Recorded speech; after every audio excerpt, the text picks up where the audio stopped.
Greetings. Boy, have we got some good reports for you. So many good things are happening. This has been a wonderful year. As we start to wind it down, we're starting to get excited about next year. You know, in 1988, the Lord said that was our turnaround year. In 1989, we saw a number of things begin to happen that began to fall in line and go in place. And though the enemy came to try to destroy and put behind, even from past mistakes and so on, God's caused us to triumph and be victorious. And He always causes us to triumph every time. So we know He's doing the same for you. And that life is going to continue to be on the upswing and the increase. And I know it is in every sense of the word, as far as souls being saved, people being filled with the Spirit, bodies being healed, lives being changed. We were in Wales here in the end of the summer with Bryn Jones. One of the exciting things is we preached faith like we hadn't preached it in many years, with a simplicity that delighted our hearts. But what was so exciting was to have a woman who'd been in a wheelchair for 33 years walk away. Needless to say, Bryn was excited, we were excited, but most of all, the woman was excited. And so you'll find that so many good reports are coming in left and right. Meetings here lately that they've told me about, different things that have happened. One fellow was on crutches in a meeting in Nebraska, and how that we prayed for him, and he threw the crutches away. He was in a cast, he got rid of it, he was healed. Oh, it's just delightful what God has done, what He is doing, but we're more excited about what He's going to do. A number of things we want to communicate with you about and share with you. One is the fact that some of you may be aware of the fact that we had canceled our trip, my wife and I, to go to Germany and India. Didn't understand why, just had a check in our spirit as we began to pray. The Spirit of the Lord said it's both for them and for you. That it's important for your leadership to be recognized there in Germany as being the ones who are capable of carrying on the annual conference every year, and that the people will look to them. But then He didn't say anything about us. And a couple of weeks ago, we found out the news. My wife, it was discovered she'd been having some problems in her body. She went to the doctor, and come to find out she had a couple of tumors. So she had a complete hysterectomy. She's recovering, she's doing great, getting strong. Now she'll be out of commission as far as travel for about 6 weeks, but as far as being in good health, one of them was about the size of an orange and the other one was smaller. And so they did a complete hysterectomy, and she is just as healthy and strong as can be for the time that she's been recovering. So I felt that would be of importance to you. And then after that happened, then we knew why that we had that prompting not to go on those trips to those other countries. So that turned out good. The conference in Germany turned out great. They had wonderful spirit and spirit of revival. The meeting in India was successful, and Brother Jerry Odell did the crusade at night, and we had a couple of our men teaching in the daytime, well, several of our people teaching, and so that was a success. And another good report for you, the money for the land in India for our children's home, all the money has come in. The next thing we'll do is drill a well, but we don't know how much that'll be right now, and we'll talk to you about it later when we do know.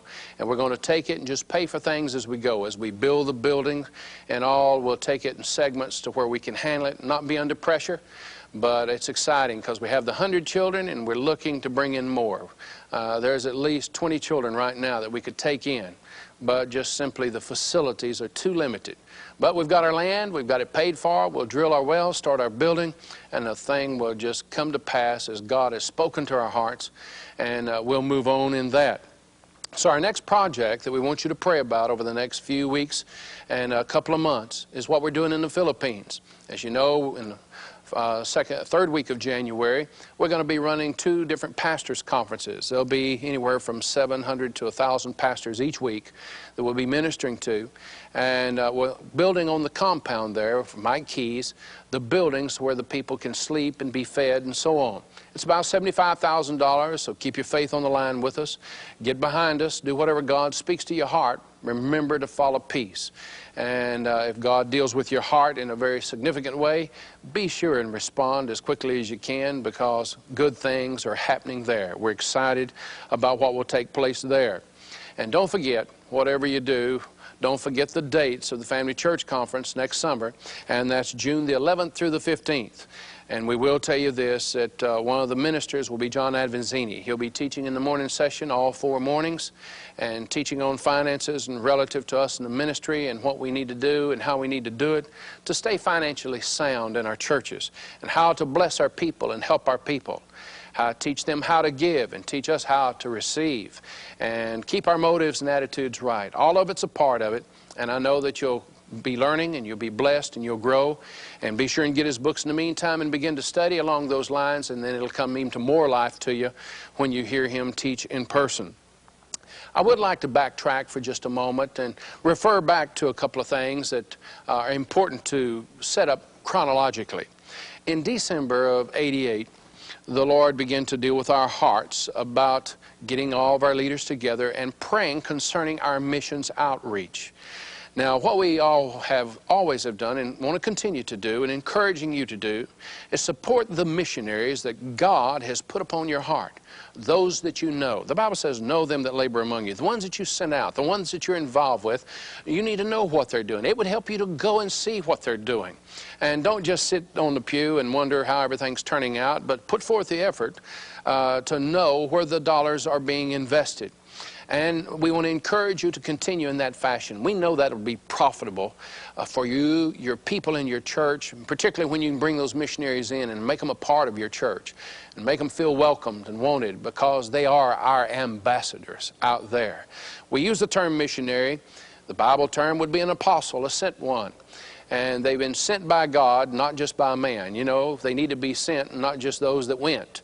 They've got to have that in their heart. And you have to bear witness to it and have a confidence so that your people can release the faith for the return concerning their giving to support those missionaries. We've got some wonderful people that's gone out of FCF, both out of the mother church and the different churches around the nation. And we want to be involved with all of them as much as possible. And so we want to encourage you to continue to support them. But in the process, one of the things we found out, what we were doing at the international office and what a local church might be doing could come to conflict if we didn't establish a policy on how to work together. And that's the whole point, is uniting our arms and our hands and interlocking it together to make us effective in reaching the world, where it's so much easier for 200 churches to get behind a project and get it done than what it is one church to send a missionary out and carry the full load. And many churches would not be able to do that. But by being all a part of the FCF family, it makes it much more workable and much more exciting. But we needed to have a policy or an understanding on who would do what, who would be responsible for what. Well, one of the things that we have done is written that up. And if you haven't received a copy of it, let me encourage you, call the office, write the office, obtain that policy, because it'll tell you how we operate from the international. It would also be a guideline and a help to you to write your own policy on how you as a church want to operate relative to missions. We don't want everything dominated by the international office. We would just simply want to render aid and support and help and enlightenment in the areas that we need to help you with, so that your dollars become the maximum and out there in working for God. So we established a policy through the leadership there in December. And one of the things that we decided was that we would set a budget, and we would raise this budget through leadership, reaching out to our churches each year. Well, somehow, for some reason, it just never has come together to be effective like it ought to be. And so when we had our leadership meeting here in this fall, in September, one of the things that we decided was we need to come at this thing a brand new way. So as we examined it, looked at it so that we wouldn't infringe again upon the sovereignty of the local church, and yet still tie it together to make it effective, we came up with a new thrust. And we've even got a name for it. And what we call it is Missions Possible. You watch the TV program when they talk about Mission Impossible. Well, bless God, ours is possible, because through Christ all things are possible. And we will reach the world and affect them. So our new name is Missions Impossible in what we're doing to be effective in it. To do that, we found that we had neglected some areas, and not wanting to neglect anything, always wanted to keep everything to its maximum and to its utmost in quality and in following up on the details and all. One of the things that we recognized through some instances that happened was the fact that our benevolent fund would run out of money right away with the different emergencies. As you know, we had churches in the a church in the Virgin Islands. So when the storm came through there, we had churches, 3 churches in Jamaica. When the hurricane came through there, it did some damage. And then we had people involved in church in South Carolina. So all of a sudden, here we are trying to gather up money to meet that need, and found ourselves quite limited because we did not have a reserve built up to handle such situations. So we begin, we have one of our ministries is involved in feeding the poor and has a truck to where we're able to obtain rice and beans and things like this and get it in by the truckload. But in some instances, it was almost like you're too late to do in some instances. And in other instances, what was needed was more than money because all the other agencies had supplied food, and what they needed in one instance was blankets. And so our churches in North Carolina began to gather up blankets and get to those there in South Carolina. So we saw that, hey, we need to do something. We need to make preparations, and we need to make plans. And so this was a part of calling our attention to the need that we needed to adjust in all of these areas. Well, what we determined to do, and we feel like it will be a workable thing, is that we will set up in the international office something that will be effective for us, in the fact that with this, if you will take and put the international office, in other words, we'll call it a general missions fund.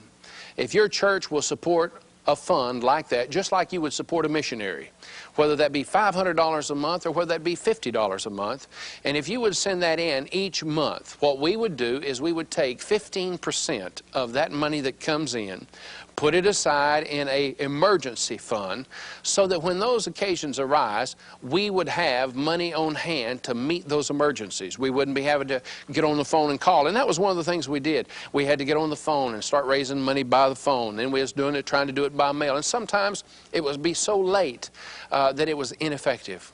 We don't want to be ineffective. We want to do things quality.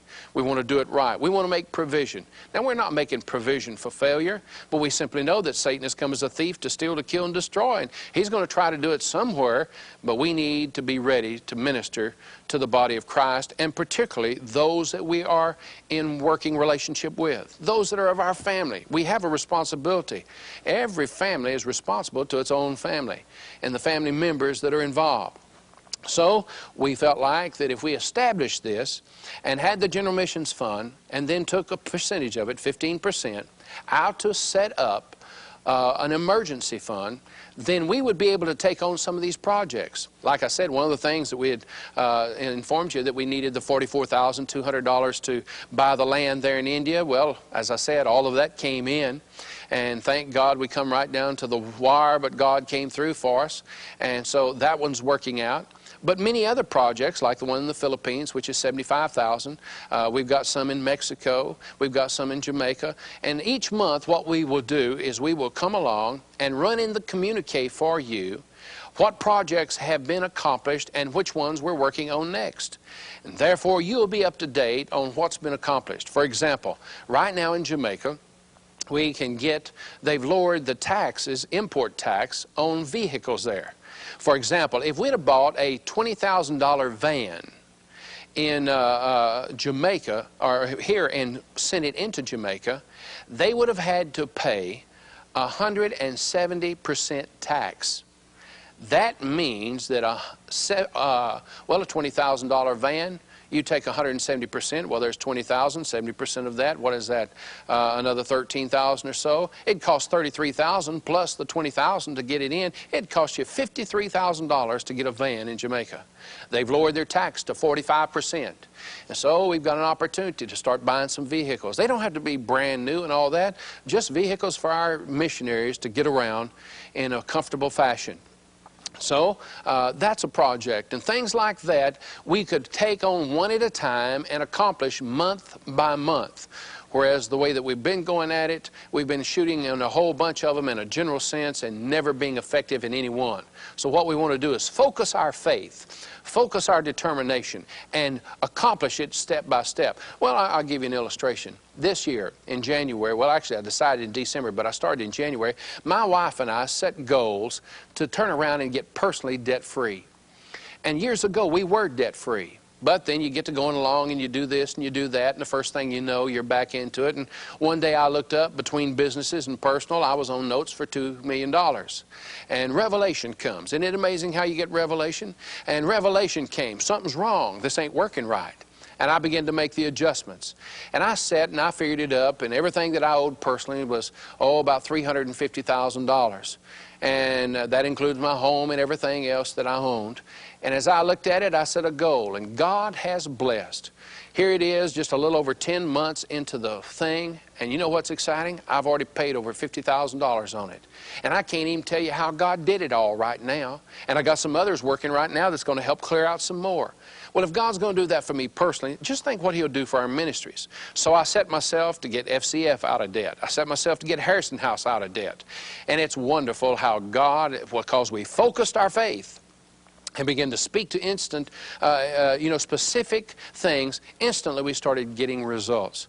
So I want to encourage you, this is what we're going to do with the missions thrust, and it's focusing our faith on one project at a time so that we have some accomplishment, so that there's some satisfaction. It's wonderful to look back and say, the land in India is paid for. It'll be wonderful when we come to the point and say, hey, the well's dug. It'll be wonderful when we say the $75,000 for the buildings is in the Philippines. And all of those things are vital to what God's wanting to do in the earth today, and you can be a part of it. You know, we want you to continue to support the individual missionaries. We want you, though, to consider putting FCF, General Missions Fund, on as like a missionary, and send that in each month. Whatever you would normally support a missionary at, do the same thing for the International Office for Missions. It's not for the International Office, it's for missions. And then as we present the projects, you can come along and give more. Do whatever's in your heart to do at that time, and therefore we'll get them completed and things will happen. Now, one of the things that was brought up by leadership that I think is good, and that is what we're going to do in our areas, and in some instances within states, is we're going to let the different areas challenge another area in their giving. Now let me say something to you. Immediately, some people immediately get alarmed in that, and they begin to think, all right, there's a spirit of competition that's going to rise in this. No, that's not what we're after. You see, most of the time, the reason we don't do things is because we're not challenged to do them. And a lot of times, someone close by can challenge you better than what someone afar off can challenge you. We don't want the spirit of competition. But you know the Bible says, provoke one another to good works. And so what we wanted to do is to provoke one another to good works. Whether that be a youth group with another youth group and saying, hey, I'm challenging you to do your best and we're going to go for this. Can you go for it? And therefore it becomes a challenge, not competition, to see who's better, who works, in the hardest sense, just to compete, but to do our best for the kingdom of God. So we want the right spirit in it. We want it to be a delight. We want it to be a blessing. And as the area people contact you, as the state representatives contact you, and let me say this to you, if you're not in touch with leadership, please do so, because we're interested in you and what you're doing, and we want you to be involved with us and all the things that we're doing. A lot of times we cut ourselves off when we're sitting as an island, and that's when the devil can really get at you. Now, I know it's happened to me in days gone by. The devil is just like he cut me out to keep me away from others. But oh, thank God, we can have one another, help one another, pray for one another, protect one another. So I want to encourage you to consider doing this. Naturally, we expect you to pray about it. Naturally, we're expecting you to get the mind of God concerning what to do and how much to do with.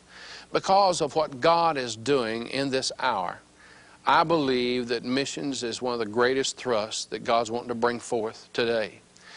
I don't doubt the revival that God is bringing to this nation. America shall be saved. Good things are happening. People are praying. People are interceding. I know my life has changed and turned around. I know I'm stronger now than I've ever been. Someone said to me here a while back, said, I feel like that FCF is on shaky ground with this and with that. I'll tell you right now, as far as leadership is concerned, as far as where we're at and what we're doing, we're the strongest we've ever been.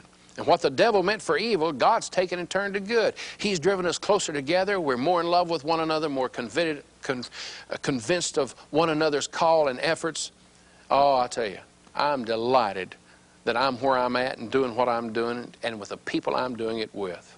It's an honor to be associated with people who love God, people who are interested in reaching the world, people who have a desire for changing lives, reaching out and taking that person out of sin and changing them, the believer who's sick, getting them healed, and getting everyone into the financial blessings to where we can have the money to spread the gospel throughout the world.